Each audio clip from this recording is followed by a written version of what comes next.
Power star Pawan Singh का जो कि लाल घाघरा सॉन्ग था जो कि 90 मिलियन क्रॉस कर चुका है दोस्तों। और इसी बीच बात करें लाल घाघरा के बारे में, पवन सिंह का सॉन्ग, तो इनका सॉन्ग तो बहुत ही ट्रेंडिंग चला दोस्तों। ऐसा चला कि कुरकुरे वाला भी इस गाने को अति कुरकुरे निकाल दिया दोस्तों।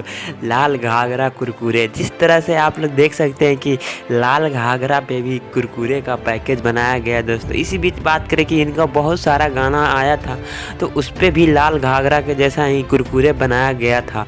तो पवन सिंह का जो कि छाप होता है दोस्तों वो कभी मिटता नहीं है। आज ना तो कल पवन सिंह हर जगह लाल घाघरा ही दिखेगा, क्योंकि पावर स्टार पवन सिंह ऐसे नहीं कहा जाता एक बिहारी 100 पर भारी। मेरे पावर स्टार पवन सिंह जी एक बिहारी 100 पर भारी हैं। इसी बीच बात करें तो ये पवन सिंह का कुरकुरे वाला पैकेज जो कि बेहद खास माना जा रहा है। अभी सोशल मीडिया पे इनका बहुत ही वायरल हो रहा है ये पिक। तो आप लोग को ये जानकारी कैसा लगा और चैनल को सब्सक्राइब करें दोस्तों। मिलते हैं नेक्स्ट वीडियो में।